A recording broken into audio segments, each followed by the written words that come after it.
Selling lies and buying time, killing people next in line. Lower classes, social slime, they don't matter. Genocide, sick from water, sick from air. Making money, they don't care. Caesar shit, force of air. Fuck them back, it's only for they war. They shoot, they kill, they massacre, rape. They burn the kids, no one makes countries. Lie to your face, fight and die. Cause God forgives.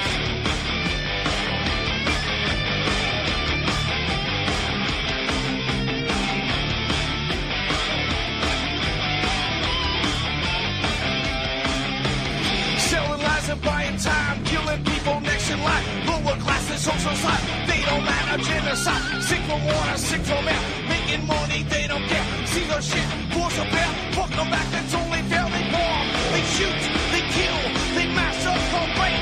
They burn the kids. No one makes countries. Lie to your face, fight and die. Cause God forgives. Yeah. Coming back around again.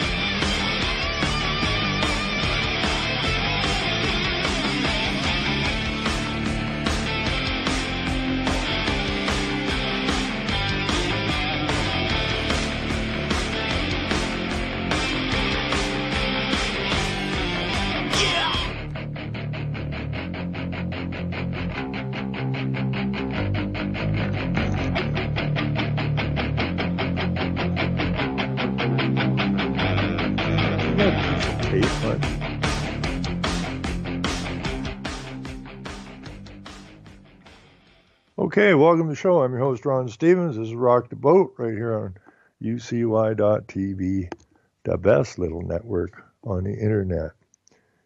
A lot of really dedicated people here, and glad to be part of this group.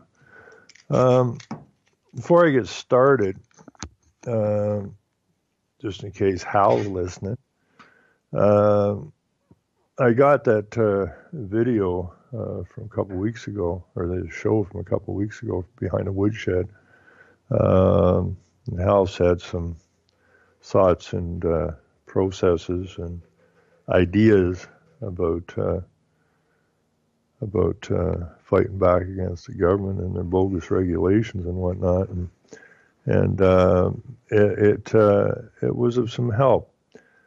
Now, while those fighting this nonsense, Michael and his family and others, this injunction, it kind of became, we'll find out tomorrow because Michael's on the stand tomorrow, or he won't, not on the stand, he'll be given his summation, but we've done a lot of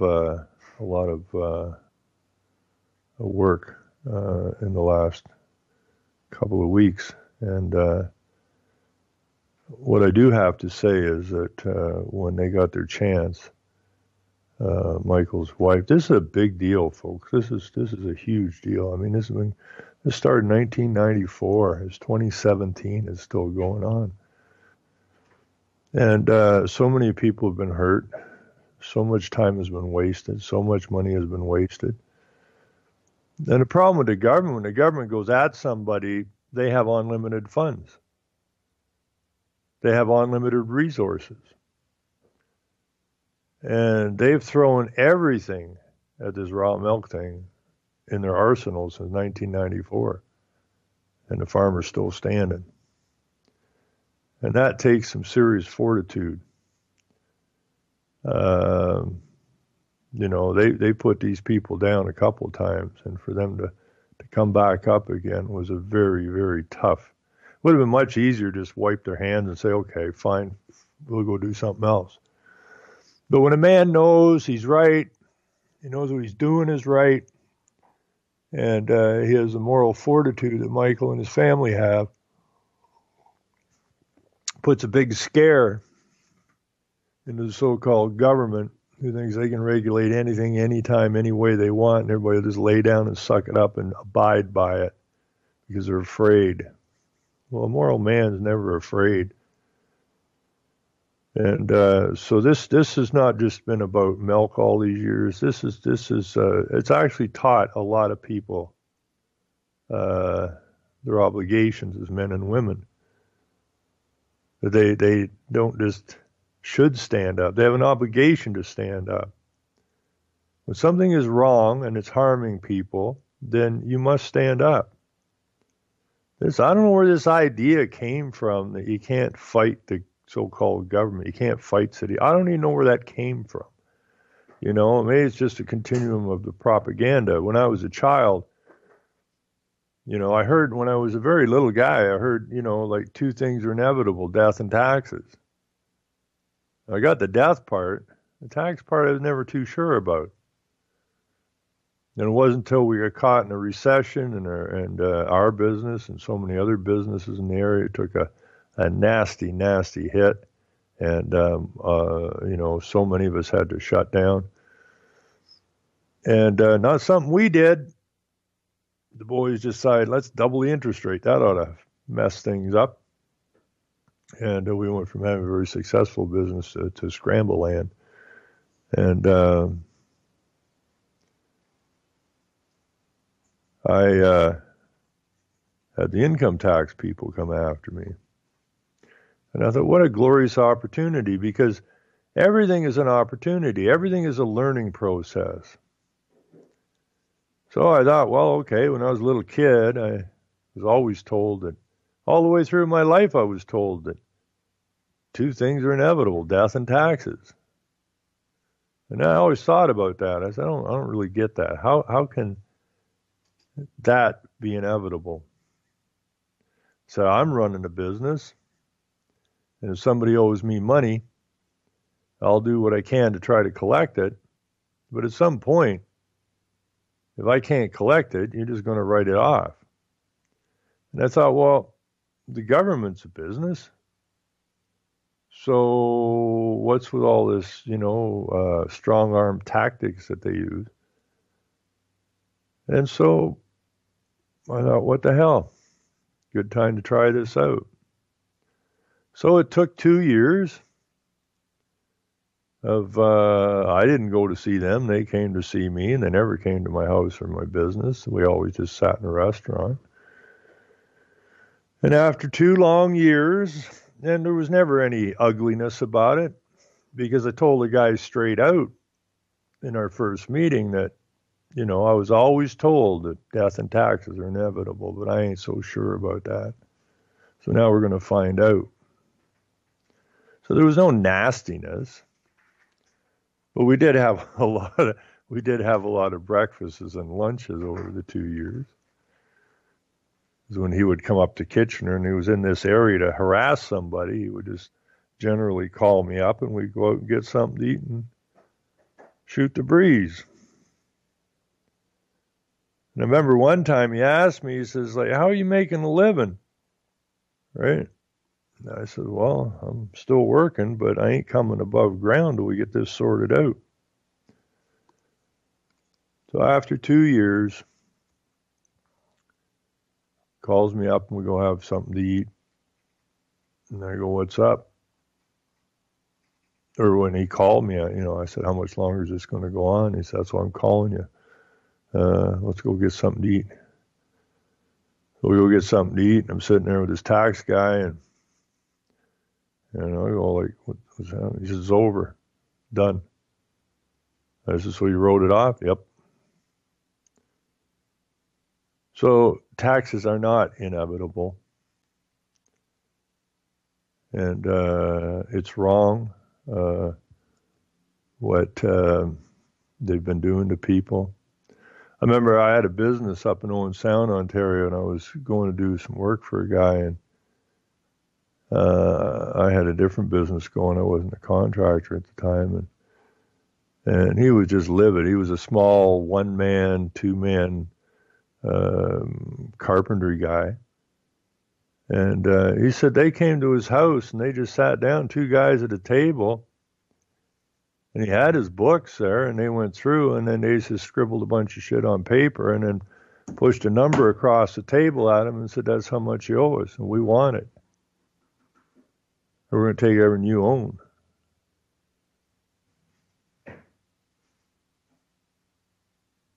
And he asked them, like, where are you coming up with these numbers? Because I don't see them. And he said, you're going to have to leave me with all this scratching you did so I can go over it. He says, you don't get any of that stuff. You owe us this much and you pay us. That doesn't sound like a government buying for the people, does it? Sounds like governing body of a corporation that's extraordinarily greedy. And they're working under cover of this ruse called government. Now, well, it took me 2 years to get that tax thing straightened out. Michael and I have been beating on this since 1994. That's a long, long haul. And I think we're finally coming to the conclusion here. Tomorrow, as far as I know, is the last day on submissions for this cease and desist order. And there was so many people there the first 2 days and a lot of them are elderly, and a lot of them are quite wise. And unlike the majority of the population, these people know right from wrong, and they know moral from amoral. And these old people, and I'm talking, I got this new Aunt Helen. She'll be 90 in a couple of weeks. This lady's a firecracker, man. Doesn't take any drugs, and is very healthy. And she can go down the hallway of that courtroom just as quick as anybody else. None of this woe is me nonsense. But these people are actually more than willing, if the government don't back down this time, and start what Michael's been trying to do ever since before the first raid, was to open a dialogue. That people want good food and we're going to supply it, and it's your job. If you want to put in a regulatory body for it, fine. These farmers all get their milk tested. They're not running bad stills up in a hill or somewhere. I mean, these people care about the people that they're supplying the food to, and it's not just milk. They supply all kinds of food, which is just, well, you sink your tooth into this food, man. You just kind of reminds me of that cartoon with the dog, and the dog always wanted a biscuit. Snuffles, I think, is the name. Why would I remember that, for crying out loud? Snuffles the dog. And I don't even know what cartoon was that Deputy Dog or whatever it was? I don't know. What? Snuffles. Where was Snuffles the dog from? Anyways, doesn't matter. But he's all on a biscuit, and you get the biscuit, and he goes, oh, that's so good, right? And he goes up in the air, and he floats back down. And when you get into this food, it's almost similar, This food compared to the garbage we've been eating there is absolutely zero comparison. The food was made not for profit, but for the benefit of those who they made it for. Puts a whole different context on the word food. And it is just phenomenal. And so, they fought. The government has always refused to open a dialogue. And you think the government, everything they sell you in the legislature is about safety. Every damn rule and regulation they put in is about safety, until you realize what the word safety in the legal system, or at least in the legislature, actually means. It's not about safety, it's about finances. How do we suck more money out of these stupid people's pockets? Well, let's sell it on safety. Everybody's up for safety. So we'll make it, you got to wear a seatbelt. Well, now we got a new revenue stream. Because now every time we see somebody with a seatbelt on, We collect revenue. You know, it's the same thing they did when they licensed cars. Actually, if you look at the licensing of automobiles or drivers, the licensing of operators, some people like to call it, of motor vehicles, when you look at that, they always use the same damn template, for most part anyways. Problem, reaction, solution. So there was a few car accidents way back when, and they go, we could sell this on, there's accidents because people aren't properly properly trained to drive or operate an automobile. And instead of just the drivers, the commercial drivers being licensed and paying a fee because they're using the road to gain financially, why don't we just license everybody? I'm sure there was some people who say, but they don't require a license because they're not commercially viable on the roads. They have a right to the road. Yeah, I know, but how do we sell this? Well, there have been accidents. Well, yeah. Well, why don't we just kick up the propaganda machine and make it sound just so horrendous that people require to be licensed in order to make the roads safe? And then we got fees coming from everywhere. We can build a new bureaucracy. They have to pay us for the license. They have to buy plates. They have to buy renewals.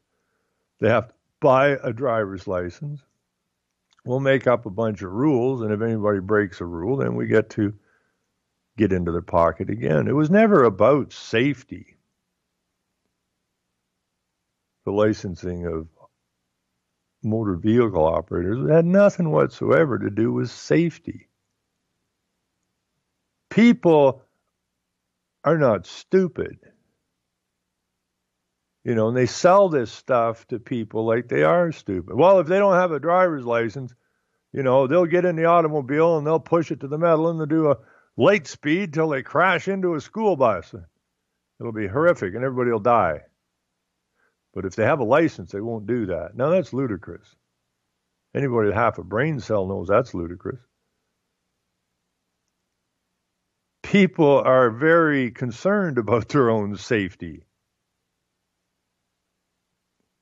But problem, reaction, solution, garbage, they do this up, and then they sell it to the public.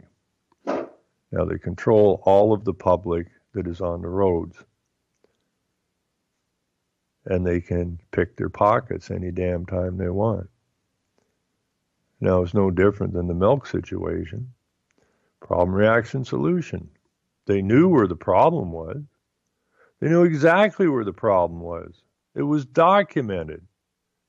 They knew it was the swill barns.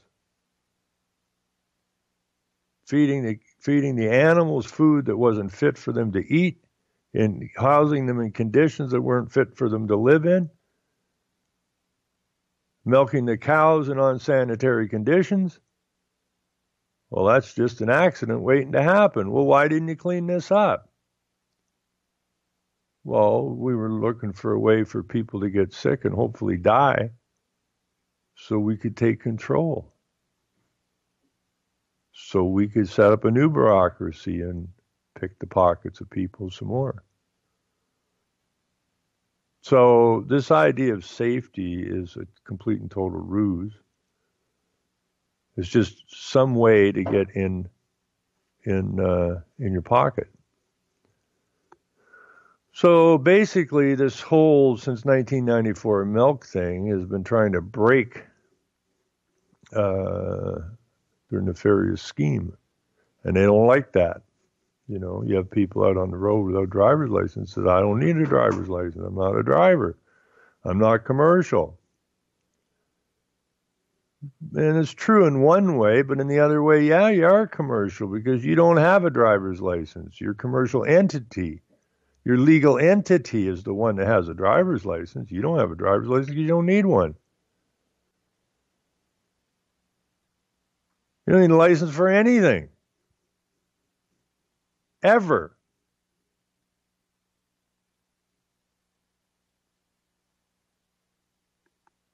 So they create your legal entity, and they bind you to that legal entity with the same thing they did when Elizabeth or Henry or whoever took the oath to be king or queen,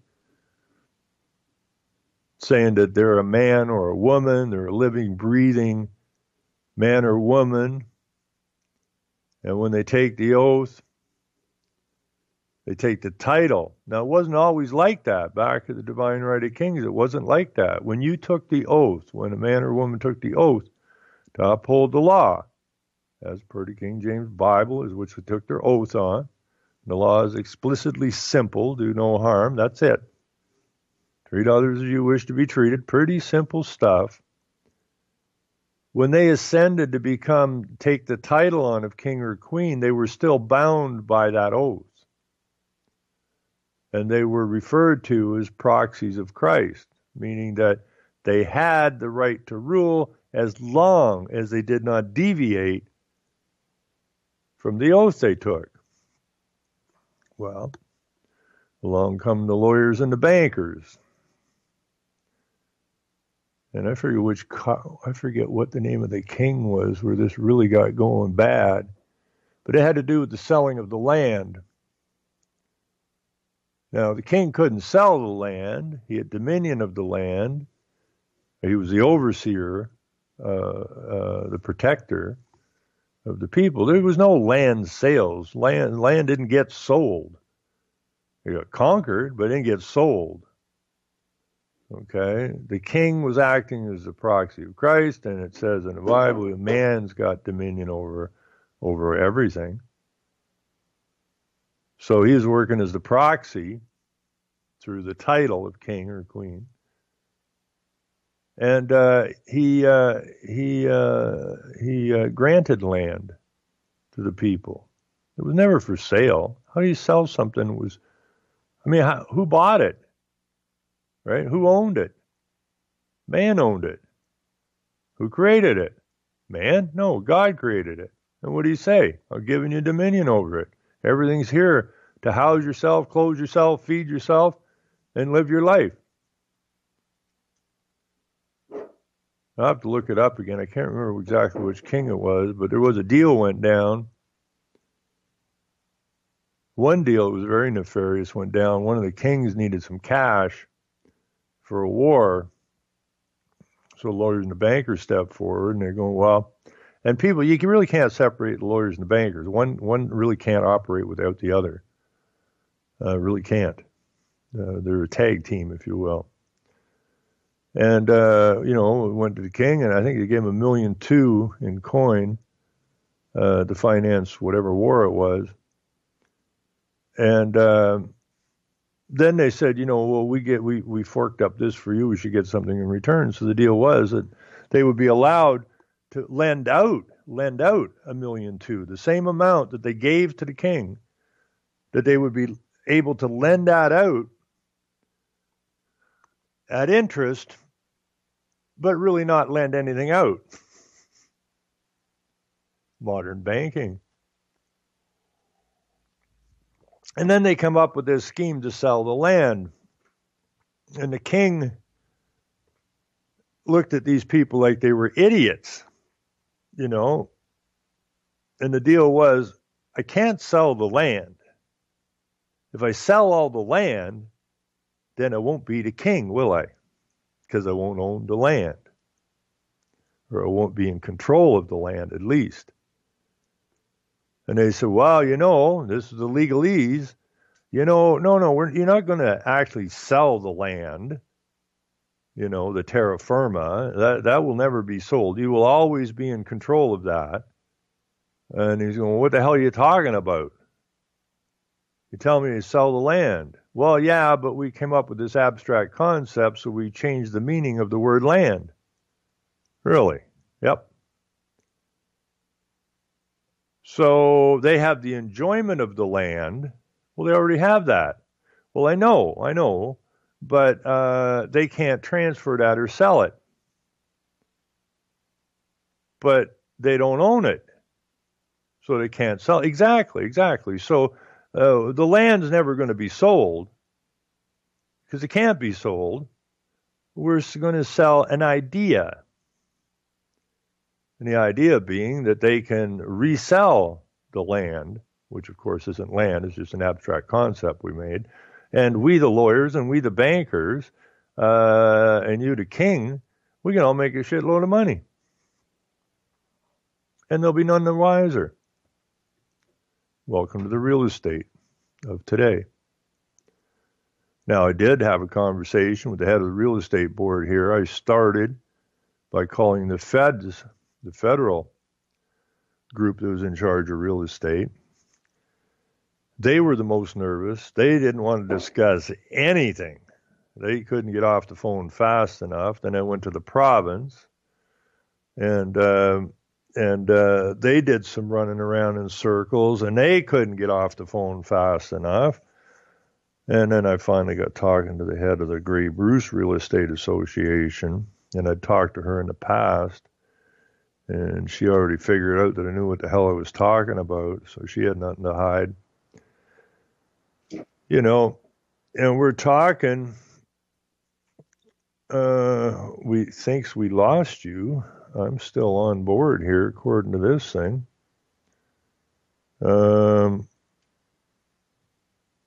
So I don't know where I went. Unless I'm saying something somebody doesn't want me to say. Let me see. I don't know how you would have lost me because it says that I'm online here.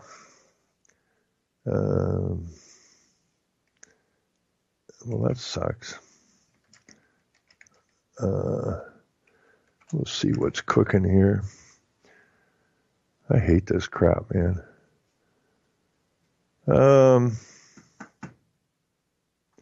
Anyways, I'm going to keep talking like I'm still live. It says I'm live.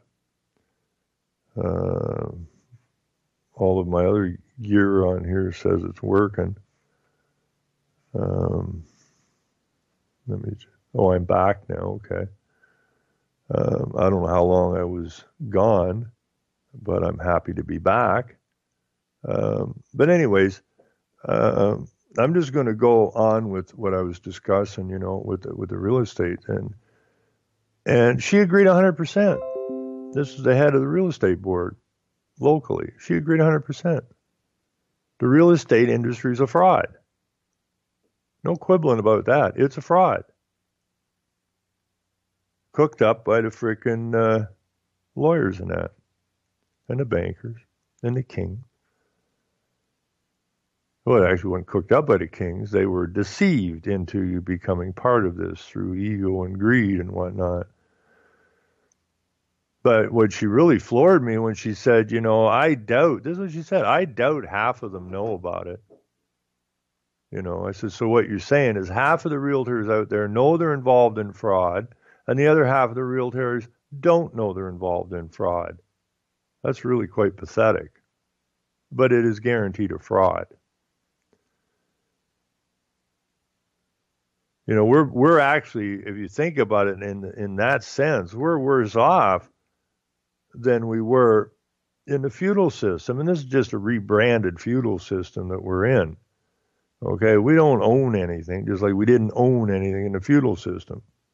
Only now, you're busting your ass, working most of your life to purchase what you think you own, which you don't own. It's just a security for something that used to be just granted to you. But there's money in it. Every single time a property, which again is not, that's another legalese term, and doesn't mean what people thinks it means. But every time a property turns hands or changes hands, so you work all your life to buy this house, and now you're going to sell the house. Now the realtor comes in, they make money on it, The lawyers make money on it. Chances are the value of the property went up over the years. So now the bankers are financing more, but they're not financing anything because it's your signatures that created the money. This is so freaking crooked. It is absolutely pathetic. And we put up with this garbage. Why? I have no idea. I guess because most people don't understand how this whole system works. This is one of the reasons I'm so proud of Michael and his family and his supporters in this. I mean, one thing that the government really messed up on, if they had, and we've had this discussion, because I've always told Michael, like, why are you trying to get this legalized? Because should they legalize it, they're going to come after you and the other farmers, and they're going to put in such restrictive conditions that they're going to probably put you out of business anyways. But he figured that was the route to take, and that's the route they've been on. But what is shown over all these years is that the government, the so-called government, cannot be trusted. They're dishonest, they're nefarious, and that the people are good. And the government has been trying to beat up these good people all these years to no avail. Now, if the government had had a brain, they would have went into dialogue, they would have set this up, and they would have pounded the farmers with overt regulations, costly regulations. And they would have had a better chance at putting them down that way. But what they've done is over all of these years, and as it's escalated, the people have to ask wider questions. And I'm very proud to say, I'm very happy to say that now when I'm talking to these people who just a few years ago, you couldn't talk to them about anything. Oh, they didn't want to know about anything. They just want their milk. We don't want to know nothing else. We just want our milk. Well, you know, but this is the way this, we don't want to hear that. We just want our milk. And it's completely changed now. It's completely changed. Most of these people now are absolutely knowledgeable that this really doesn't have much to do with milk at all. It's about control. It's about picking your pockets. And, old Kishner, control the food, control the people. Well, if you keep feeding people poison food, mess the people up. Well, that's good, because messed up people are easier to handle than articulate, intelligent, moral, strong men and women. So it's really nice to see the conversation has changed as much as it has in the last 3-4 years. It's absolutely amazing. Now, a lot of guys have been at this, gals that have been at this for 10, 20, 30 years trying to wake people up. Don't get bummed out just yet, okay? All of that hard work, laying the groundwork, doing all that deep research is finally starting to penetrate the general population quicker than I thought it would, actually. But then they're beaten on the general population harder than they should. But they say they're running out of time, so they got to pull the plug now, and they got to go at it. And they're hoping that people are dumbed down enough and will never ask the question. They'll always just say, "I don't want to hear about that. My favorite show's coming on in a minute. I don't want to hear about that. But did you see the hockey score?" That's changing now, and it's really starting to change. And it's almost like a virus is starting to run through the general population.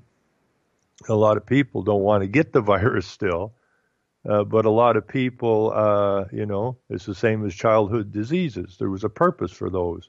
It makes you stronger. And most of those childhood diseases were viruses.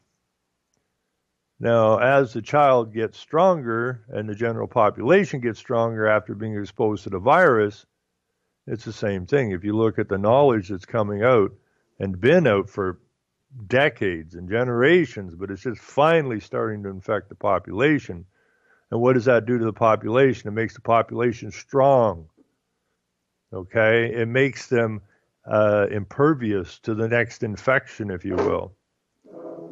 Okay, and the boys that think they run the world are getting very, very scared. It's like the grasshoppers and the ants kind of thing.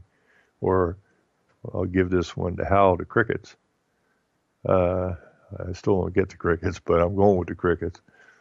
So we just keep working away at it. So I am so looking forward to going back to the courthouse tomorrow. I hate that drive, and I hate the nonsense in the court, but I'm really looking forward to what comes up. Now, this is so strange. I have to get Michael. I'm going to hold a Michael after the show today, because I was just thinking about some stuff, and I know in the factums from the government side that there was a bunch of words in the Milk Act that didn't seem to have any definition to them, like operator, producer, and stuff like this. So the Crown took it upon themselves, because there's no definition of the word. It doesn't say in this act this word means this. So the Crown goes and starts sucking the meanings of the word out of other legislature. It says here in the Green Energy Act that operator or whatever means this. Well, what's that got to do with anything? That's what it says in that particular piece of legislation. That is not what it says in the Milk Act. Then there were several words that they were, dragging in from like 6-7 different places, so we can assume that this is what this word means in this act. Bull crap. Right? Unless you have the people that wrote that act to specifically tell you what they meant by that word that you don't have a definition from, and you're trying to take definitions from other places, this is the legal system, then you know that the word person can mean this in this sense, or mean this in this sense, or mean that in this sense. And there's so many words like that to try to take a word definition from another piece of legislature, another act, and put it into a different act and say, well, although it doesn't define what the word means here, if we take it from this act and move it over to that act, we could accept that's what it means. No, you can't. You can't do that. Now, if there was only one meaning for each word, fine. But anybody that understands legalese knows that it's a way to gain advantage through deception of the word use. So that you cannot transfer the meaning of that word over to another act and say because it means this in this act, it must mean that in that act. You can't go there. So therefore, there's no meaning to that word. And I want to bring that up with Michael after the show that, you're going to have to, somewhere tomorrow, you're going to have to explain this, that the judge is going to have to disallow all these meanings that were attached to a word that didn't have any meaning in the act by bringing in meanings from other words from other acts. Because unless you got who wrote the act, they're the only ones that know what that word meant at that time. And if they don't have an explanation for it, you can't take it from somewhere else. It reminds me when I was a kid in grade school, and the teacher says, the question was something along the lines of, what was Shakespeare thinking when he wrote this sonnet or whatever it was he was writing? Now, that was just a totally stupid question. I don't know what grade I was in, 6 or 7. That was an asinine question. But then the school system's asinine, so I guess it makes sense. But, I thought, this is dumb. I can have fun with this. What was Shakespeare thinking when he wrote this? And I said, Shakespeare was writing this thing, and then he looked out the window, and it was a beautiful summer day, and the water down at the river was sparkling, and the ducks are floating around, and he saw a deer over there, and he's looking at his desk, and what the hell am I doing sitting in here on a beautiful day like this? So he went and grabbed his fishing pole and went down to the river and did some fishing. That's what he was thinking. And I got like a really bad mark. And I asked the teacher, what's with the crap mark here? Well, this isn't right, she says. What do you mean it's not right? Well, that's not what he was thinking. Are you nuts? Are you absolutely daft? You're sitting here saying that this isn't what Shakespeare was thinking when he was writing that sonnet. Well, right. Wrong.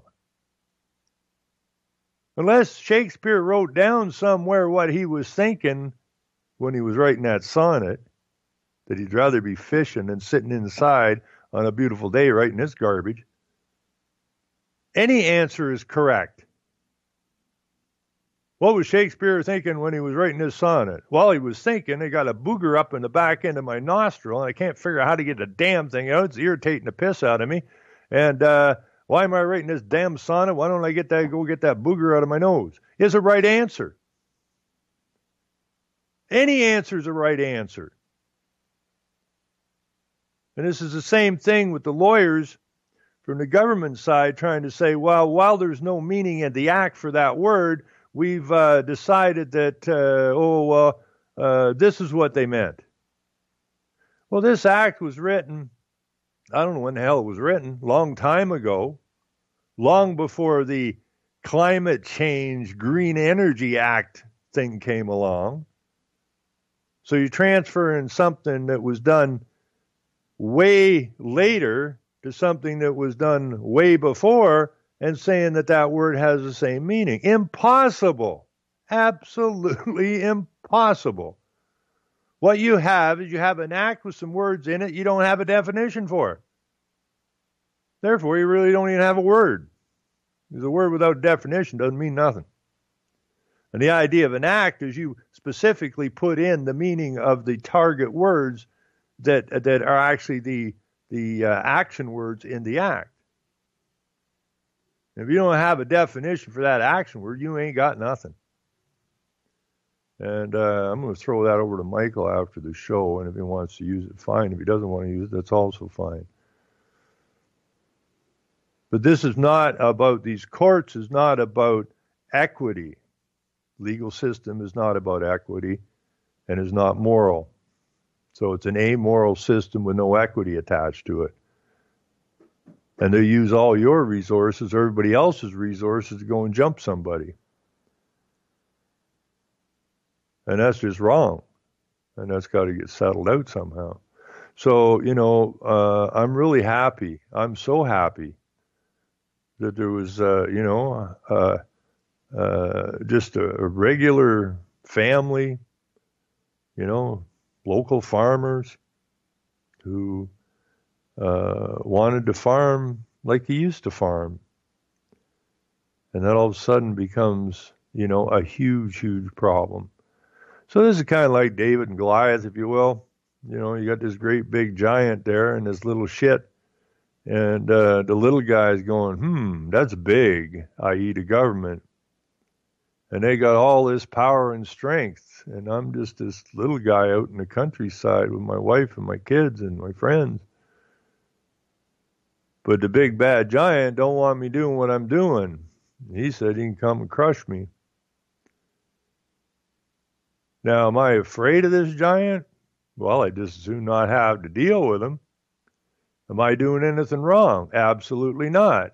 Well, then what are you going to do? You're going to stand your ground. Because what is the giant? The giant's nothing but a big bully running around saying, well, you're littler than me. I can give you a slap on the head and I make you do what I want you to do, and so on and so forth. And it's no different than the government. So you got this little farm in the middle of really nowhere, trying to mind its own business, and the big bad giant don't like it. So this is really a David and Goliath fight, but everything has an Achilles heel, right? And it just happened to be that rock hit the Achilles heel on the giant and put him down. And I think what this fight has done over all of these years, and I don't think this would have been positive, as positive it is, if it hadn't gone on for so long. It takes that amount of time for people to start to really see and know, because they've been propagandized and lied to for so freaking long. So if they would have just fixed this real quick, the underbelly would have never got exposed.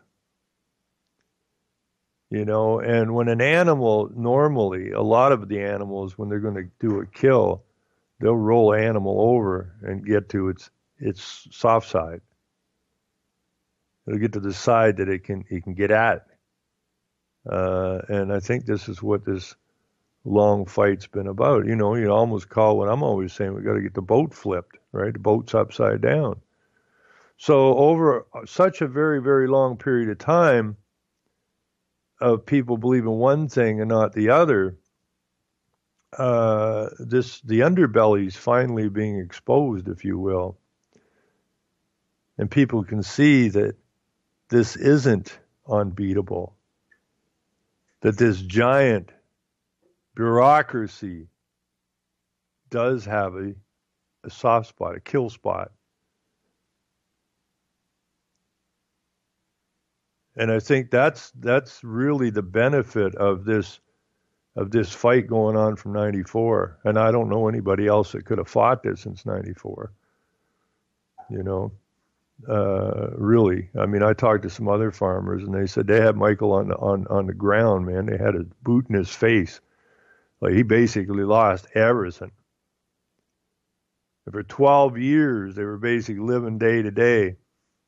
But he was determined. And they got it going again. See, we're just too soft. We're just too damn soft. We wouldn't be in this position today if we weren't so damn soft. You know, but that's you know, they suck the people into believing, oh, government's good and we're on your side and we care about you and all this kind of nonsense.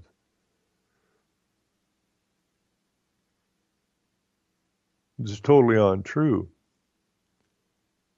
They're there to beat you down, to live off of you, you know, to keep a group there that they can keep biting on their neck and sucking the life from them. Don't kill them. Because if we kill them, then we lost our food source. So just keep them weak. Keep them dependent. And they'll do what we want, when we want, agree to with what we want, and they'll never stand up to us. And that's what we've not done to date, stand up. Oh, sure, we'll put on our army boots and grab a gun and run off to a war with all this propaganda. You know, we're here to protect our nation when it's got nothing to do with protecting the nation. And then come home and want to be treated as heroes when they just went off to a corporate slaughter.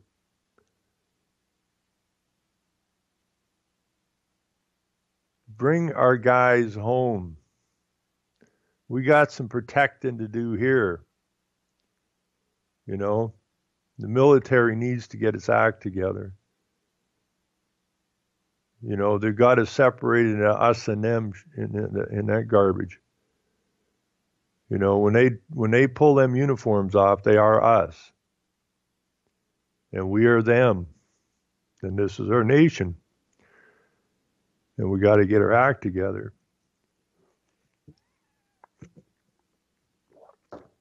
So anyways, if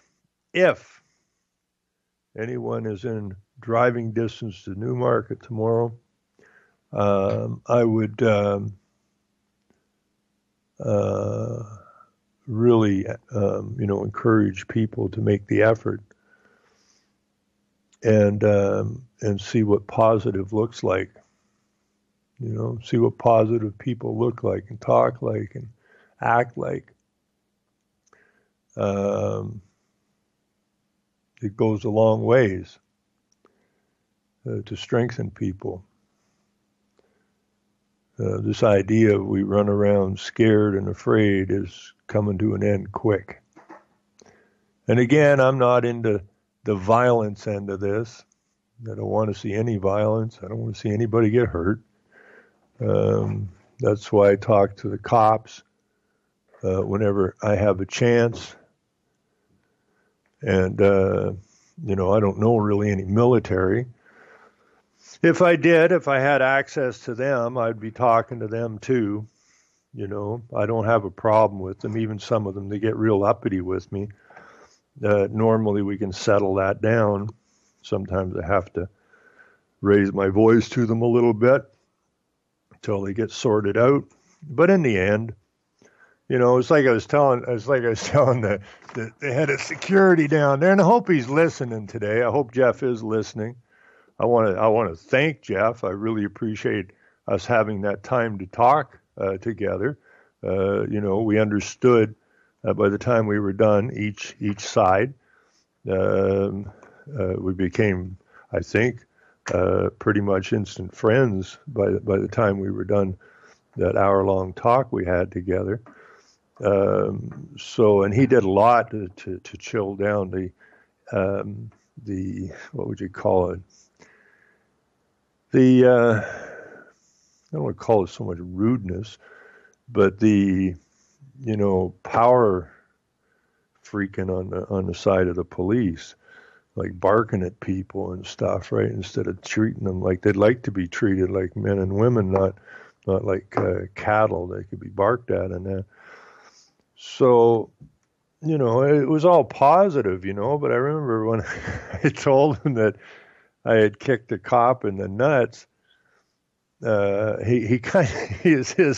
were just shooting the shit and sitting in the office there, and his eyes kind of popped, right?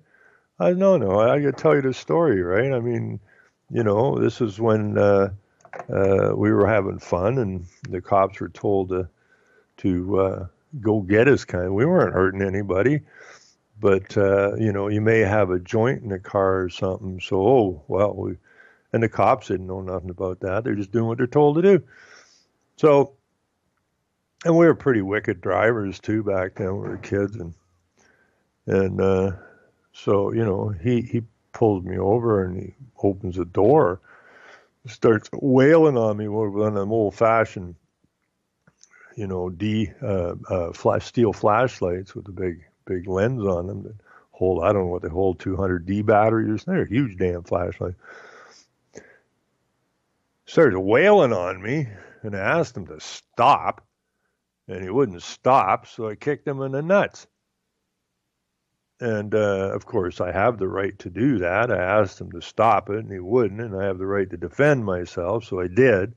I ended up in court for assaulting a police officer, but it went well.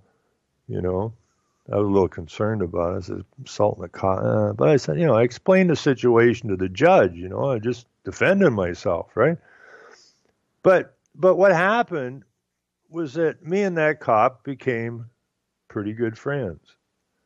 He, in fact, when the OP, this was a town cop, and when the OPP were trying to give me a hard time, and I'm talking to them, I said, well, I get to make a phone call. And they said, you want to phone a lawyer? I said, no, I want to phone Ross.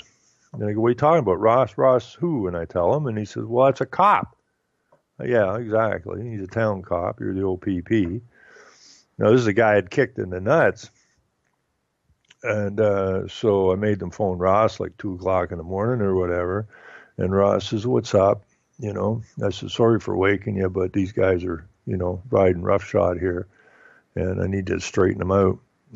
Tell them give me a ride home because I got to go to work in the morning. And they refuse to do that. They want to take me to jail. So I get Ross on. I get Ross to talk to them. And Ross chilled it all out really nice and quick. And then they had to give me a ride home and be nice to me. So, it's not about, I don't like this us and them crap, you know. I had another cop who used to chase me around when I was a kid, and he was new in town, and he was a new cop, and he wasn't wearing. Nobody wore all those flak jackets and then, but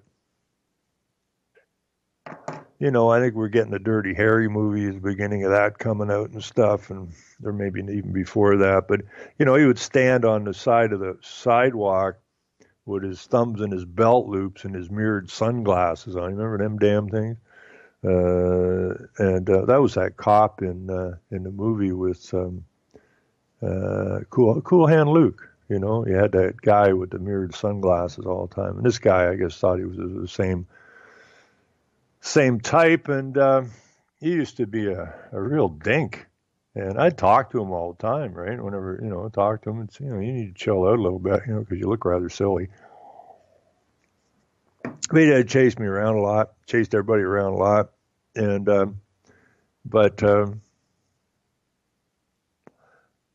been out west and had been around for quite a while, and came back, and I was in Vancouver, and there's no snow. Come back here, lots of snow, and I was having some fun in the snow, 2:00 in the morning or whatever, and I get pulled over, and I don't want nothing to do with this, and so here's a cop who was running around hating us, and I always tried to talk to these guys, like we're not causing anybody any harm, right? That was the whole point. We're not causing anybody any harm, so back off, and I'll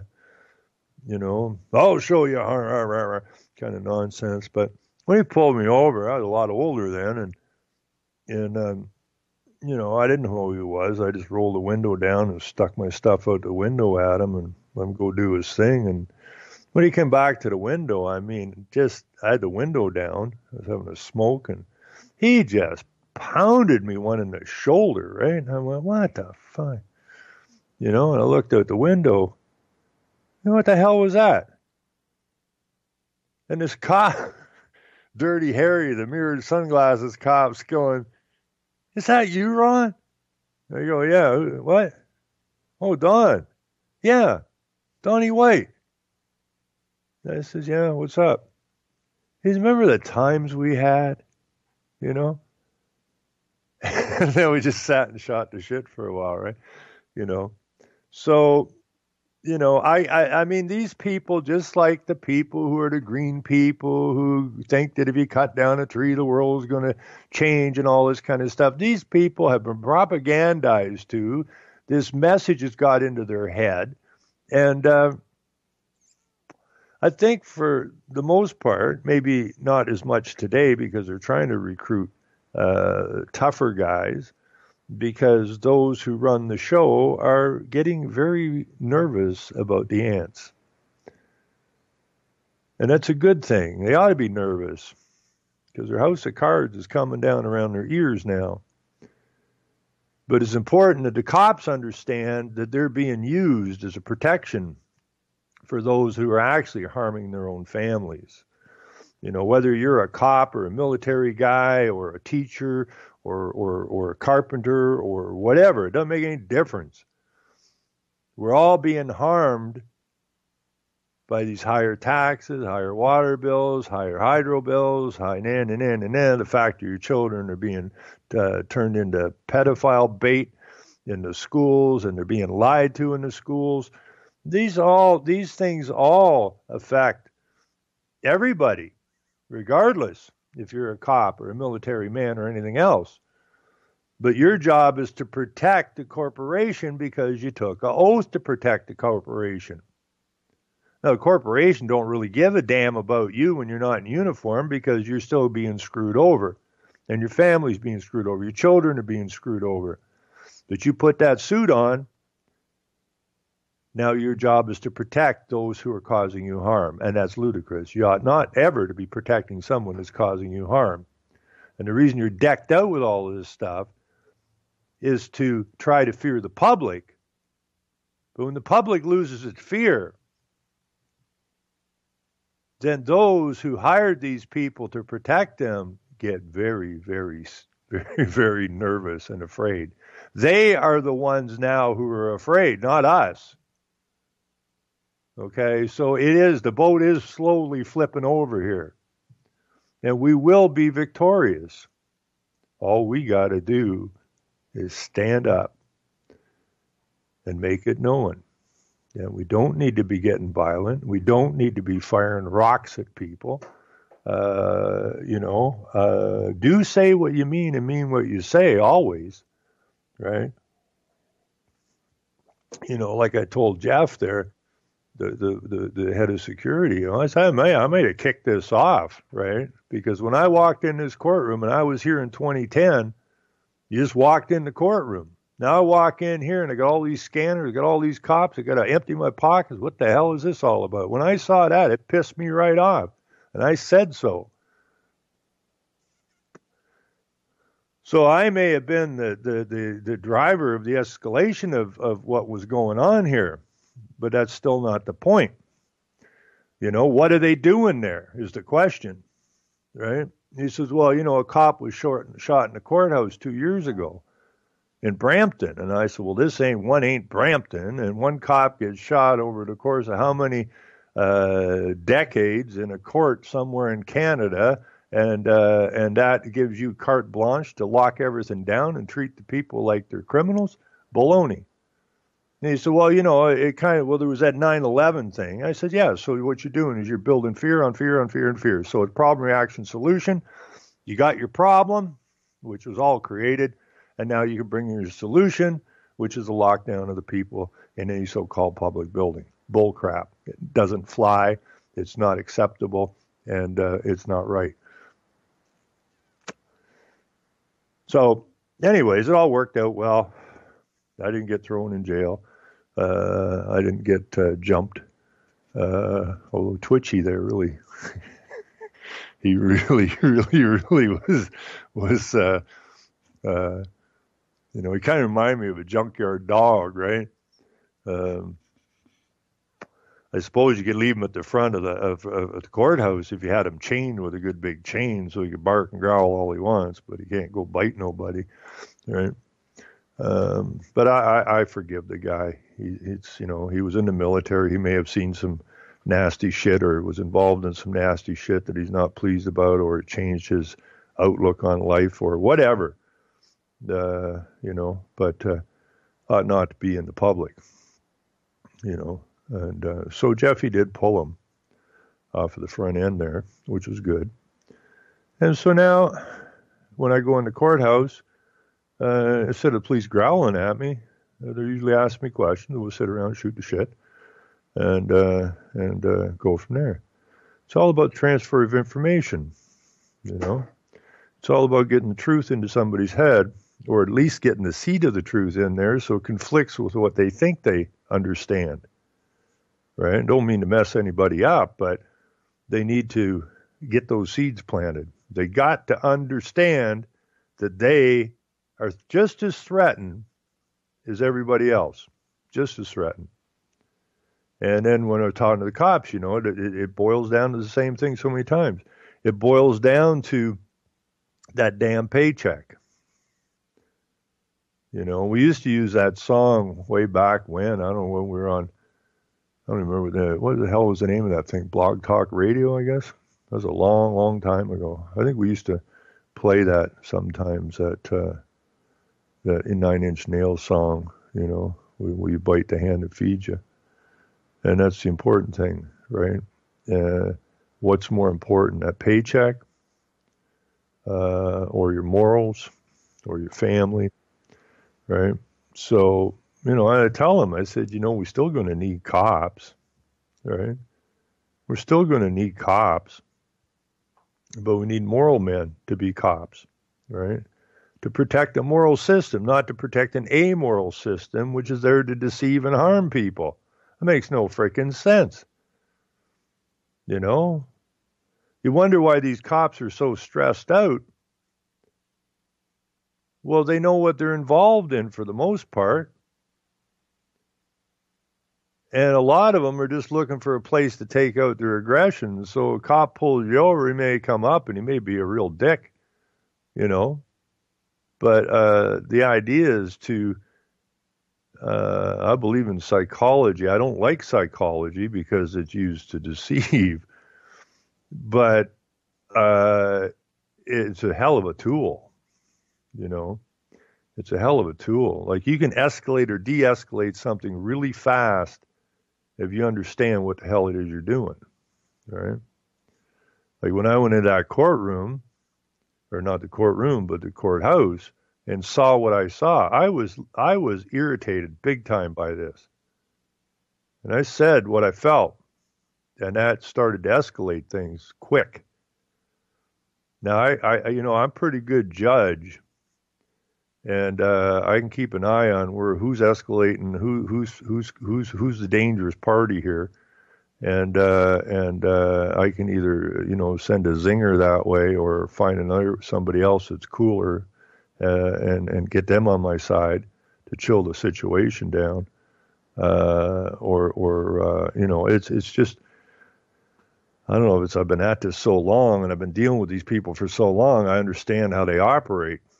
And generally, they're not happy. They don't like their jobs, but they like the money. I mean, how is it that a cop in Ontario, where the average income, I think, is $36,000 or something, or less, how is it these guys are getting paid over $100,000 a year to drive around in a car they didn't buy and wear an outfit they didn't buy and carry all that gear they didn't buy, and run around, write out tickets and that? That's pretty good pay for doing not really a hell of a lot. And I can see where it's difficult for these guys to say, you know what, this sucks, I quit. And do what? And do what? And that's the reason they're getting paid the kind of cash they're getting paid, because those who are controlling them are damn scared of the rest of us. So it's always positive. It's always positive. You just got to stay positive and always look at the positive side of things, and stay on the moral side, and we win. There's no ifs, ands, or buts about it. We win. I was so proud of them people. You know, and them old people said they're more than willing, you know, to go and do a Bundy-style stand down. If they come, if they do not nullify this cease and desist, if they don't nullify that, or they push it through, these people are, I mean, they're geared up for it now. And these are people that used to just think it was about their milk. They understand it's a lot bigger picture now, and they understand the fight's a lot bigger than just the milk. And they're more than willing to go there to the farm and stand ground. And I'm not talking a bunch of radical young, you know, bucks. I'm talking people and their, you know, family people, you know, with young children. I'm talking about the old people that are looking out for the betterment of their grandchildren. There's no radical people here. They're just a group of moral men and women who understand right from wrong. And that's a freaking powerful position. You know, and when you look at the Bundy thing, that's, you know, I could be wrong on this. I didn't spend that much time looking at the Bundy deal. But what I did see when I saw the people come from across the nation who were not necessarily militia, and the media is always trying to, you know, put these people down, because they need to do that, is, you know, it was a cross-section of people who would generally not do something like what they did, but they understood the importance of it. They understood that, you know, Goliath can't just walk around stomping on people. And they went there and they just stood there. No shots fired that I'm aware of. and they stood him down. And then why did they stand him down? Now Goliath could have walked in there and wiped the floor, but it ain't going to play well in the media, and they can't afford that. And that's the same thing as over at Michael's. They can't afford that bad press. You've been beating on this guy from '94. This guy has harmed nobody since then. No one's ever gotten ill, and you're just going to keep beating. And so those people go there and they say, no, enough is enough. Like when they raided his farm in 2015, it was rather brilliant because they came in there with that cube van to load up the product and leave with it. And it wasn't the men, so to speak. It was mainly the women who got around that truck and said, you ain't leaving here. That's our food, and you ain't going nowhere with it, period.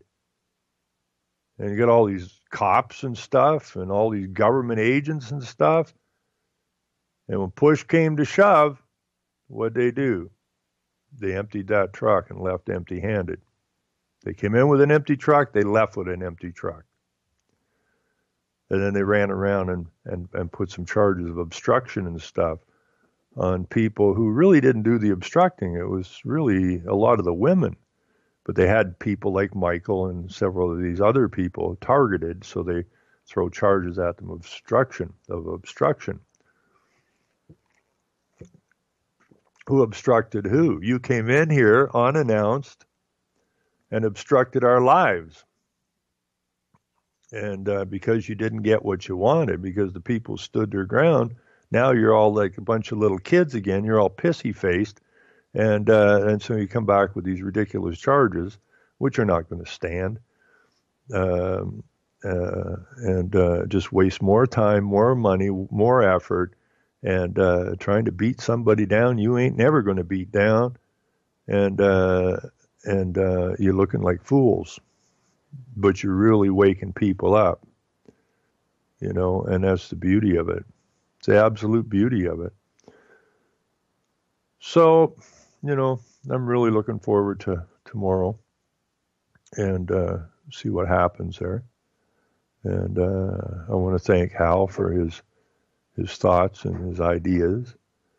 I did bring that up to Michael, about the river sluice box or whatever the hell they call that thing. But don't ever call it a dredge, because the government calls it a dredge, right? And that kind of goes back, kind of what perked me on this idea of them not having a definition for the words in the act and then trying to go to other acts and drag the definition of that word into a different act. You can't go there. But they take a shot at it, so, we'll have to try and nullify that tomorrow.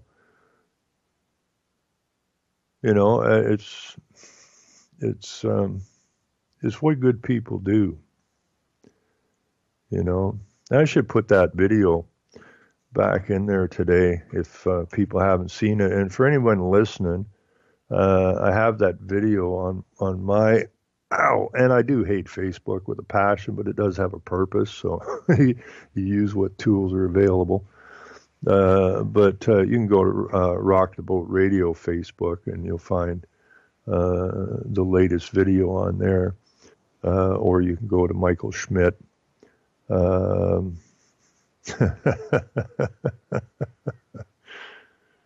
It's not America, it's Israel 2.0. Yeah, it's true. You got to get Israel out of America, boys and girls. You got to get Israel out of North America. Doesn't matter what.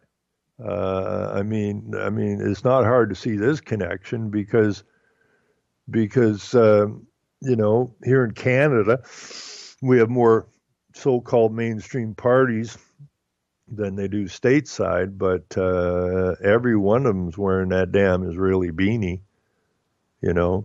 every single party, and same stateside. So obviously we have an outside influence that is influencing our political realm that needs to be removed. Because if you're being influenced by something other than the people, then your government has no legitimacy whatsoever, which it doesn't. It's just the way it is. But anyways, I'm, where is that damn thing? Have I not got that up here? Oh, here we go. I'm just going to take but anyways, like I was saying, if you're just listening and you want to know more about what's going on with Michael Schmidt, it's really, really simple.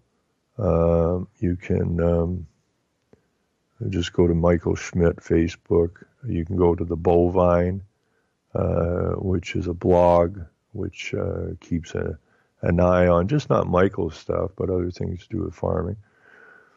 Or you can go to support Michael Schmidt. And there's all kinds of information. The one thing I like about Michael Schmidt, he's not an angry farmer, right? He's not an angry man. He's frustrated. He's not impressed, but he's not really what you could call an angry man. He's a very centered guy. He knows right from wrong, and he's determined. But you couldn't call him angry. Disappointed, I think, would be more the right answer. Disappointed in the system, disappointed in the courts, disappointed with what goes on and how they, go out of their way to harm people instead of not harm people. So, very interesting guy and a very good sense of humor.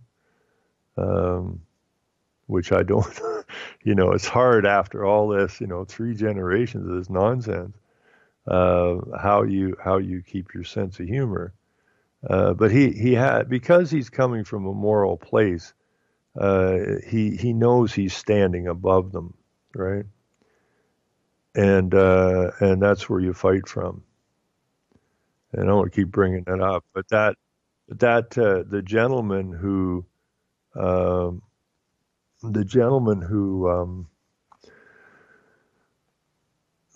Dr. Rob down in Connecticut, who we used to talk a lot, and he's on the show a few times, and I think he got his stuff all straightened out, but his life just blew apart, and all he did was try to protect the animals from the vaccines, and all hell broke loose, and he was hauled to a psych ward.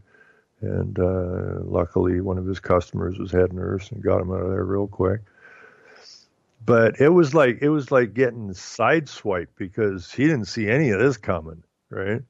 He'd never been in a squabble before, and all he was trying to do was, cut back the amount of vaccine given to a small dog versus a big dog, because they were getting these small dogs were getting cancers on their hips and that, where they were being needled. And they would be given the same dose, a Chihuahua, the same dose as a St. Bernard. I mean, come on. But then it turns into money. And the corporation that was running PetSmart didn't like the idea that they're losing money. It's not about the health of the pet. It's about money. And the pet is just an avenue to get the money. But, same thing. I see a lot of him and Michael. Same attributes. They're both very moral men. They understand right from wrong, and they both mounted their moral high horses, and they never, Dr. Rob says, I'm up and I ain't coming down, and the idea is somebody's going to blink. Somebody has to blink, and I hope tomorrow is blink day, as far as the courts and Michael go. Now, I don't know how long it's going to take to get the decision on the injunction, because, the amount of paperwork is just freaking nuts. So all the judge has really been doing is, book 13, tab C, page 411 or 900 or 1200, and then bring out the next book and another book and another book. The amount of paperwork is phenomenal. So all the judge has really been doing is sitting there writing down, book 12, tab Z, page 27, and there's a paragraph, and then another book comes out, and a bunch of letters and tabs, and there's a paragraph. So all he's been doing is just writing this stuff down. Now he's going to have to go back and like in this video, Michael piles the boxes up. This is just his stuff that has to do with this court case. And I think I counted 7 boxes, because we have hauled them in and out of the farm a couple times. So it's a pile of paperwork that these guys are going to have to go through. So I don't know when. It's not going to be at the end of the day tomorrow. This junction is going to be decided on. That's impossible. I don't know when this is going to happen. 2 months, 3 months, 6 months, a year from now, who knows? Because the government side is going to go back there and go through all this stuff and say, damn, we really ain't got nothing. We've tried everything we possibly can, and the last run at this guy was the injunction. And if we can't get the injunction, we're toast. Now, if they see when they're going through this stuff, they're not going to be able to get the injunction. If they do get the injunction, nobody's going to pay attention to it anyways. I would think that's when the government is going to open the dialogue.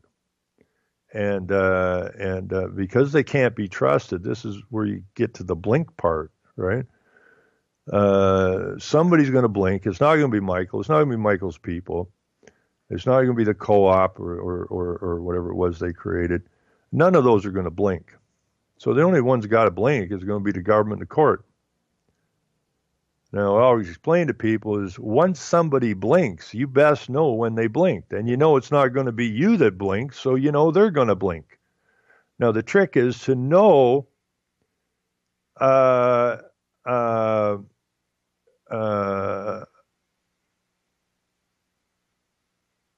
you're not going to blink, so they're going to blink.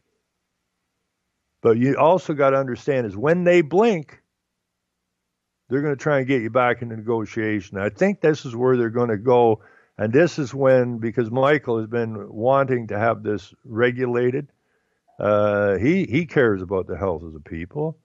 He wants it regulated. We'll make sure everybody's samples are tested and so on and so forth. Barns are checked for cleanliness. It's just like they do for restaurants and whatnot. And I think that's where they're going to go, because Michael's son made a very passionate plea about getting out of this circle and creating a straight line, and that every time they tried to initiate a dialogue with the government, they were stonewalled. Now the government's running out of a place to go. It's very well documented now. It's got nothing to do with health, which they were using the propaganda of health all the time because it's an easy sell. These milk farmers are going to kill people. That's an easy sell, right? But that's done now. That propaganda so far passes best before shelf date that nobody's paying any attention to, including the court. So now they're just down to the act. And the act isn't even explanatory. So I would think that this injunction is not going to go through, but what the government's going to do now is what I warned Michael about, is don't go get this legalized. You have no need to have it legalized, because if you go there, they will dump so many regulations on you. In the end, they will attempt to, there'll be another fight. Okay, so that's why I say once the other party blinks, there is no negotiation because you already won. And the idea of negotiation is to bring you back into a weak spot. You already hold the moral high ground. You don't negotiate after that, okay? And I've done that in the past, and it worked. Now, I got something here from Hal, and I think I'll have to call him, I'll have to read this first. But, me and Hal got to do a show someday. We really, truly do. I have a lot of respect for Hal. He's always talking about mining, and I don't know the kind of mining he was doing. So when I listened to the show that I was told to listen to, now I get it. Okay, so they're basically river miners. I think that's what they're doing, and they're getting hassled by it. And, it was about the word game and everything again. But in here, Hal's got a little thing in here that says, as you lead from the moral place, you may need to make the record. The queen is subject to that moral authority, and the court in her name is bound by that authority, which you offer into evidence. Then you show the product of a cow is pure under that authority and the status quo. Then you assert party challenging the purity of the product of a cow that the farmers provide have caused any actual harm beyond mere conjecture. Well, we've cleared up most of that stuff. And what we're actually doing in the court, and this is what I was saying earlier in the show, and I've said it many, many times before, we had a switch out there, okay? The man or woman, whoever's going to be king or queen, took an oath to uphold the law, the moral law. They took the title of king or queen, and their job was to uphold that law. Unfortunately, there was a switch out, and the man or woman who now takes the oath it's not the queen that has the obligation to uphold the moral authority, okay? It is the man or woman who took the oath, moral obligation, to uphold that authority of which they agreed to in the oath. But where the title used to be an extension of that oath, right? So the king or queen was the title of proxy of Christ. Now king or queen has the title of has a corporate title now. Okay, so they're not. The oath is nothing. Once they accept that title, they have gone corporate. The title is corporate. It used to be moral, it's now corporate. Because it states very specifically that the queen, and this is, my wife's going to hit me for this, she hates me when I say it, but it's a fact, it's on the Attorney General's site, or Lieutenant Governor's site, is that the queen is at the apex, pinnacle, top, whatever you want to call it, at the top of the legal and political systems which are corporate. Okay? So they bypass the oath. And as it says in the divine right of the kings, is that once you break that oath, once you turn from that moral guidepost that you took the oath to, you no longer have the authority to rule. You have moved to tyranny. And if you go look at attorney, turn from one lord to another, and that's exactly what happened. Okay, we have a split out here. The woman or the man takes the oath to uphold the moral law, but ascends to the title of queen, in this case, which moves that to the corporate side. Okay, and that's where they come with that saying that while separate, one's living, one's dead, one's moral, one's amoral. While separate, they are also indivisible. Well, that's, of course, a lawyer had to have written that because it's gibberish. It's impossible. You can't be separate and indivisible. It's impossibility.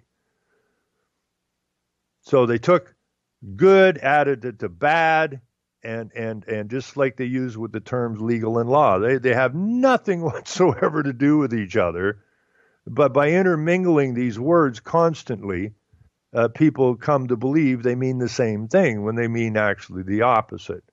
Does moral, which was the oath that the man or woman took, to the amoral side, which became the title, which they assume, which is a wrong title because it's a title that breaks the oath. So you have this black and white nonsense going on, right? That's attached. So black is white and white is black, and so on and so forth. Interchangeable, right? You used to be a man back in the divine right of kings day. You were a man or a woman, and the king was proxy of Christ, and the king granted you land, right?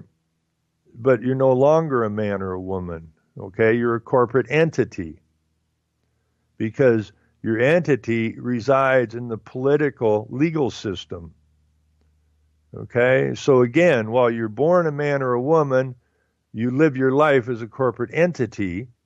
One is alive, one is dead, and you go back to the same thing. While separate, they're indivisible.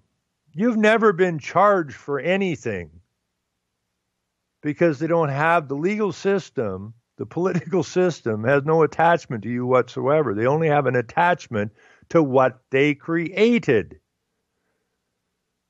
And they created the legal entity because they have no authority over the man or the woman, but again, separate but indivisible.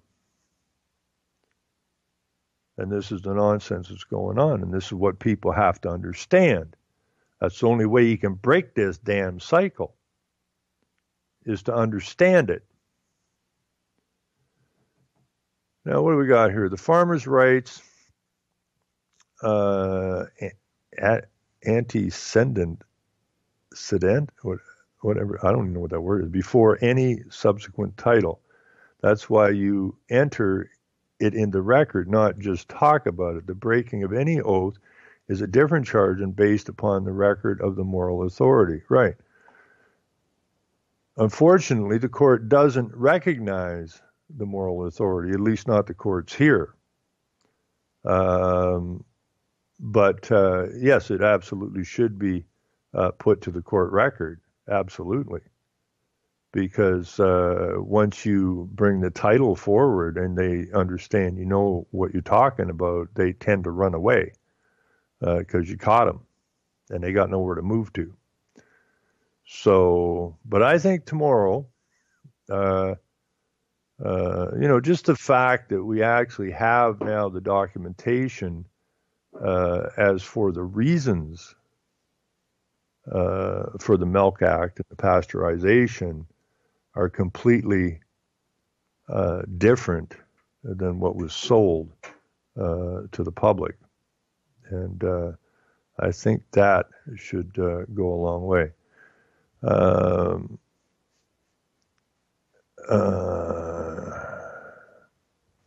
I agree with that, Hal. I agree with that 100%. A court that does not recognize the authority is why it must be put on record. Absolutely agree. That's been tried in the courts here before, and it has been tried here. I've been witness to it. And as someone said here,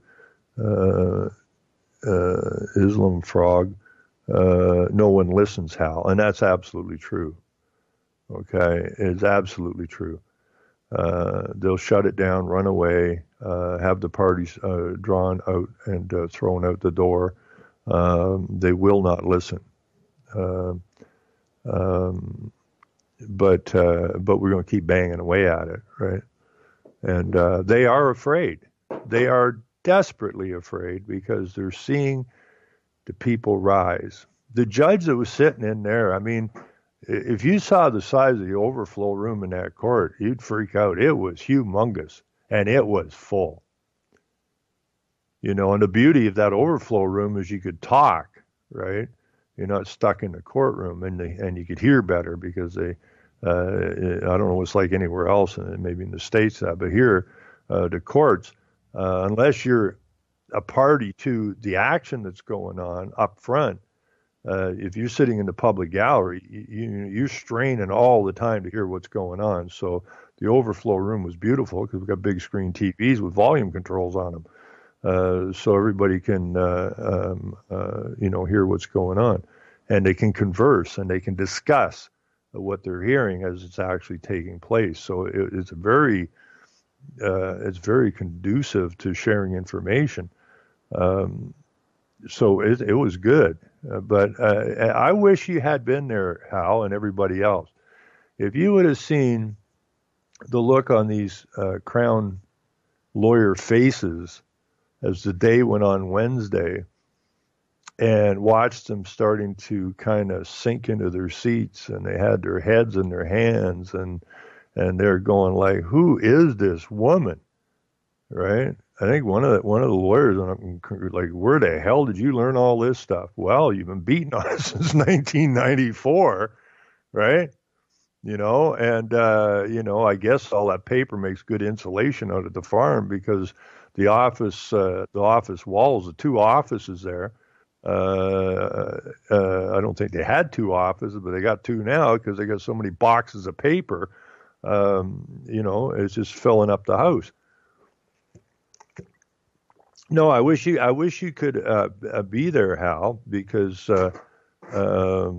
and I get everything you're saying. I get all of that stuff, and that's where, I don't know if you were in here earlier, but the idea that the Crown, because the Act didn't define certain words that they found to be important, they weren't defined in the Act. The meaning of those words were not defined in the Act, like operator and producer and this and that and the other thing. So then they have no definition in the Act of the words. So they went and they started pulling definition from other acts, saying, well, okay, it means that in this act, so it must mean that act.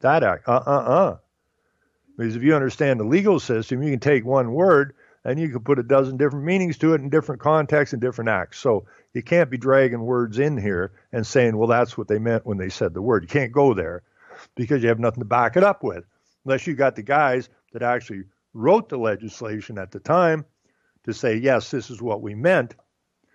Then you bringing in meanings from other acts of the same word are not acceptable nor admissible. So, I'm thinking this is going to be fine. And Michael, as I believe at the end of this tomorrow, is going to tell them straight out, we're on the moral side, and we know it. And if you're going to continue this crap, continue it. But we ain't backing down. And I do believe at the end of this he's going to say something along the lines of you, not us, has escalated this. Okay? You, not us, has been the problem all along. So you just take that and you shove that moral pie back in their face and have them deal with it. This is not about them defending themselves so much. They've already defended themselves. This is actually to show the other side that they have been in the wrong position the entire time by refusing dialogue, by refusing as reasonable men. And there's nothing, and I think that's what fears the court about Michael more than anything. There is nothing a court fears. There is nothing that government fears more than a reasonable man. They are so afraid of a reasonable man because you can't just jump a reasonable man. A reasonable man, you must sit down and work together to come to an outcome that is beneficial to both parties. And if you look back in history, the tort laws are basically based on reasonable man. What would a reasonable man do or expect in a situation like this? And they've always, and a reasonable man is the moral position. So they've really, you want to keep this tyrannical thing going, and it's tyrannical because the oath didn't hold. Because it says if you break this oath, in other words, you go away from this oath, then you've moved into tyranny. And the legal system is tyranny. The government's tyranny. The court system's tyranny. Because they say it's tyranny. Because everything that goes through the legislature is color of, similar, like, to, but not law. Backed up by what? The force. Well, that's the epitome of tyranny. That's what tyranny is. So we're under tyrannical rule because they didn't stand to the oaths. They turned away from the oath. And it says there in the Divine Right of Kings that once you turn away, you become tyrannical. And you do not have the right to rule. The only way you can rule is through force. And that's exactly the rule that we are under. And they're scared. They're nervous. This is, the new beginning. When people finally get it, like, I don't know why I liked that movie. It was a really stupid B movie. And I'm trying to remember what it's called, and I couldn't remember last week what it was called. With Michael York, where they're basically in an enclosed system city. And anybody that tries to get out of there, because the word is there's something better outside. What? Logan's Run. Thank you, dear. Logan's Run. And I think we're getting very close to when Logan and them came back and the people all came outside. And they were told that it was all a lie. And then when they came outside and found out that lie was actually the truth, then the power has no power no more. And I think we're getting closer to that every day. The police I talk to down there, they're having troubles. They see what's going on. They're going like, what the hell's with this? Why is this milk thing going on so long? Right? It's just freaking milk. No, it's a whole lot bigger than milk. Right? Way bigger than milk. So now, because it's been going on so long, the police are asking questions. Some of the attorneys are asking questions. It's all about getting people to see. And the beauty is, color of and policy of an occupying force. Yeah, that's tyranny, right? They have no authority over anybody in this on these lands. In the one sense, I'd really like to see North America. I grew up Canadian, an extremely proud Canadian. Then it really bums me out to find out later on what's a Canadian. As a Canadian is a legal corporate entity. Ooh, that's something to be proud of, isn't it? But I do believe I still want my own land, and I don't particularly want to be an American. But I do believe we need to work together because. It's almost showdown time, and somebody's gonna be the ones to shine the light and set things right. And I do believe we have the capacity to do so. If you take all the resources in North America and the small population in North America, we got to get back to controlling our own destinies, which means we have to get back to producing what we need in our own countries. They did this on purpose. They've got this now, so no country, as it stands today, really can stand on its own two legs, because they've made us all interdependent, which is just another way of saying, boy, we screw you guys over. You can't even feed yourselves. You can't even make what you need. And we allowed ourselves to get dragged down that road. And we got on the wrong road, right? We got to get back up, get back to the right corner, and get going in the right direction again, and take control of our resources. These resources do not belong to the government; they belong to the men and women. We were given dominion, not some dumbass corporate government. And we got to go get our dominion back, and we got to get back to producing what we need. And there is nothing. There is absolutely nothing that we cannot design, engineer, build, construct, grow, manufacture in our nations with the resources at our disposal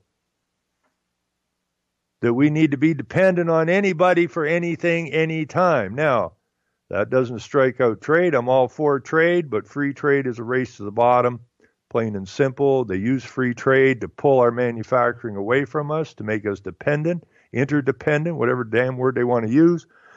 And it has put us in a very risky position.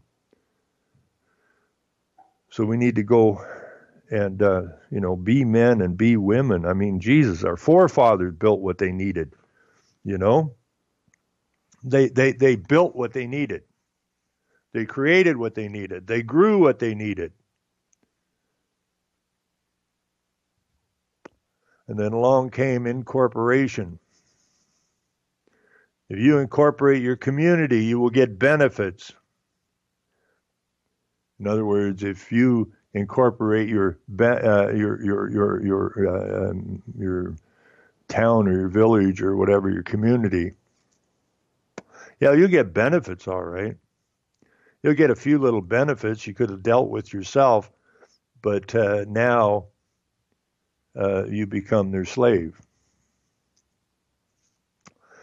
And I don't like being a slave. I don't think anybody likes being a slave. But this time we're going to do it a little different again than in that movie when I was a kid, Spartacus.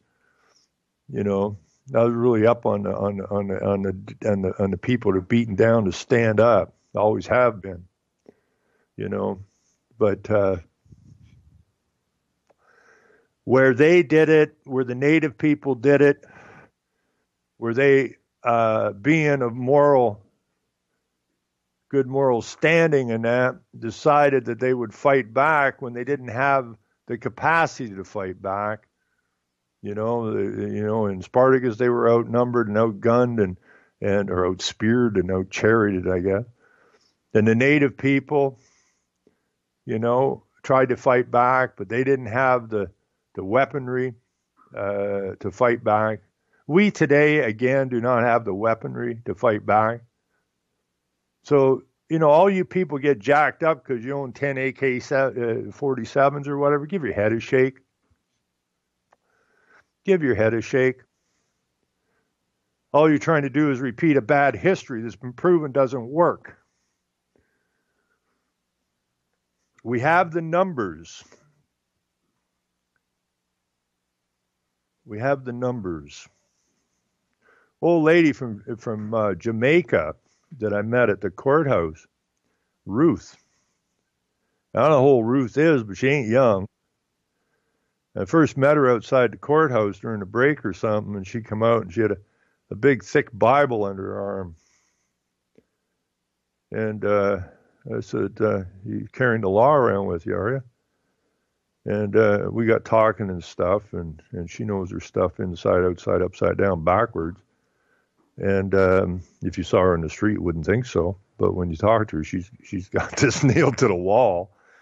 And, you can't tell a book by its cover. And, I was telling her, I said, it's time that we, and I've been saying this for so long, all we got to do is stand up. And I told her, I said, if you look at the legal system, it tells you exactly what it is. It's adversarial. If you look up the word adversary, who do you find? The big S man. And so I said, it's time we do some serious ass kicking. And she just looked at me. She says, don't have to. It's already over. I went, what? And then she turned around and just said what I was saying, but it came out in a different context. She said, all we got to do now is stand up. That's it. It's over. And it's absolutely true. All we got to do is stand up. We can't beat them with bullets. And I guess when they all walked out of that closed city, which is what they're trying to do, is drive everybody into the cities, which the native people know is nothing more than a white reserve. As the lady told me, or with that discussion I had at the reserve that time with that lady, which still just sticks in me. When I asked her if she understood the plan for Whitey, meaning everybody that's not native. And she just looked at me and smiled and nodded her head, yes. How easy was this? And I asked her, why is it so easy for her to understand? And Whitey just don't seem to get it. And she said, simple. Simple. We lived through it. Now it's your turn. And it's true. We're being genocided, just as the native people were genocided. I'm not talking about, the meaning of genocide is not so much killing. It is about the destruction of a society. And that's what they did to the native people. Now, when the native people tried to stand up, they slaughtered them. But the genocide part of it is destroying the structure of a society. Okay, and they did. They took the children from the families and they put them in the state schools, and just tried to ditch any semblance of remembrance of their society. And it's the same thing today. The children, where the children would be at home with their parent, the same as the natives in the past. They took the mothers from the homes, and then they took the children. The state took the children, and the state's job is to destroy any semblance or memory or knowledge of what our society was and implant in them a new idea of what society is, and not to listen to your parents. So it's the same thing. It's the same thing they did to the natives. It's a constructed genocide, and we got to stand up to this. We have to stand up to this. This is our moral obligation, is to stand up to this. And running around shooting bullets at people ain't going to do it. It's going to backfire. So we have, if you look at the controlling factor here, you're right back to the grasshoppers and the ants, or the crickets. We outnumber them by so much, it's nuts. If we were going to have a street fight and they brought their side and we brought our side, their side's going to run away. They'll go, holy crap, there's a pile of them. Boom. The house of cards falls down. They run away.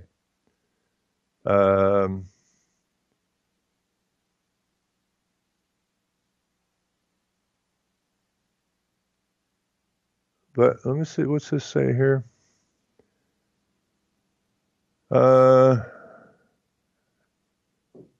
Yeah.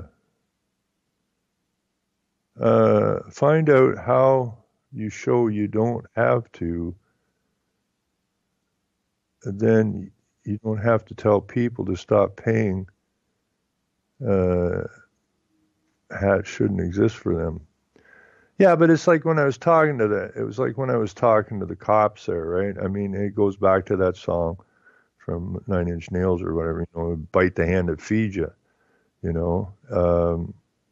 this is even talking to the cops, right? They have the same obligations as most people do. They got mortgages, they got payments, they got this, they got that. And, this is where a lot of the cops get stressed out. They knew what they're doing. In so many cases, they know what they're doing. They ought not to be doing, because it's not moral. But, you take these guys who really, I don't want to put down, any particular group of people, but, they vet everything that they put into certain possessions. They vet. All politicians are vetted, right? They all have to be sociopaths. If you're not a sociopath, you will never make it as a politician, right? And, if you don't have a certain attitude or a center, certain thing going on in your head, you'll never be a cop, right? They vet them. So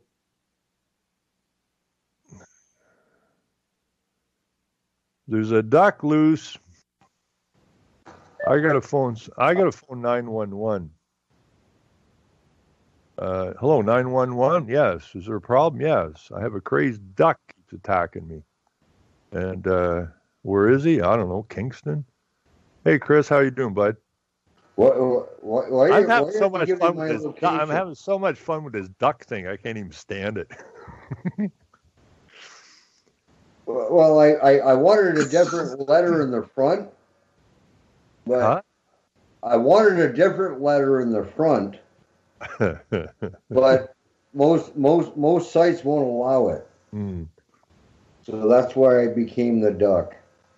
Well, that's cool. You know. Yeah. So, anyways, you're talking about. Sorry, I don't want to. I want to take you away from what you were just. So we only got a few minutes, so get at it. You know, I want to hear what you got to say, and we only got like 3 minutes.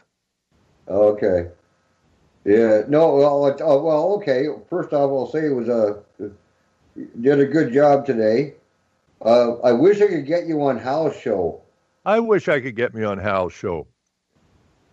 Now, I think Hal's listening today. So, Hal B, we figure this out somehow, because I would really like to have, you know, an open discussion with you. You know, I really appreciate everything you do, and I'd really like to somehow that we get together and do a show together. I would enjoy the hell out of it. Personally. You and I tried that. Remember, he doesn't do Skype, so we're trying to work around it. We had Vince easily trying to help me coordinate it with Hal to get you guys together. We can't get this together. We're just going to have to, you know, drive down or fly down to Hal's house, and we'll just do it there. We'll just do a show and then record it and then put it up on YouTube or something. Yeah, that would be cool. But the only problem is there's more than one way to defeather a duck, right? What? Oh yeah, I can fly over. Yeah. You know, we'll just we'll just strap a camera to you, and you can fly on over to his place. Yeah. And then do his side, and then fly over to my house, and we'll do that. You know, we'll get it done one way or the other. Yeah. Eventually. It's like they used to do in the old days with the cameras. They do an interview, and they would have the camera focused on the person that they were having the conversation with, and then they would stop it, turn it around, and then have the host smiling and asking questions, and then turn the camera around and go back and forth. Oh yeah, fuck yeah. I could fly back and forth all day long. Sure, why not? Yeah, no, it'd be great. You know, that lady flew all the way up from D.C. to work with Michael here. And it's too bad because she's really on top of this, and the way they screwed things up, the Crown side did, you know, by doing this again tomorrow, and she got here last Sunday and had to leave Friday, so she won't be here for the last day, which is unfortunate. But I really thank her for all her efforts. But then she has children that she wants to be fed properly, and she got into this, and for her to fly all the way up from D.C. Is pretty damn decent of her. But you know, something just dawned on me. I was just looking at the computer here. It says today is the 4th of June. And for those who don't know, the 4th of June is a very important day. It is my baby sister's birthday today, of which I didn't realize till like now. So, if you're listening, sis, and I know you're not, because you're more into home renovation programs and this kind of thing, happy birthday. And I'll have to catch up with her before the day's over. Anyways, I see it's 1:58, which is about shutdown time on this. So I want to thank everybody in the chat. I hope I said something today that at least gives people pause for thought. And, you know, we're going to get you, Hal. And remember, folks, Hal's on deck at 3. Highly intelligent man. And listen. And hopefully in the not-too-distant future, we get a show together. So everybody, have a fantastic day. Get Hal's on the street. Selling lies and buying time, killing people next in line. Lower class and social slime, they don't matter. Genocide, sick from water, sick from air. Making money, they don't care. Caesar shit, force of air. Fuck them back, it's only what they want. They shoot, they kill, they massacre, rape, they burn the kids. No one makes countries lie to your face, fight and die. Cause God forgives.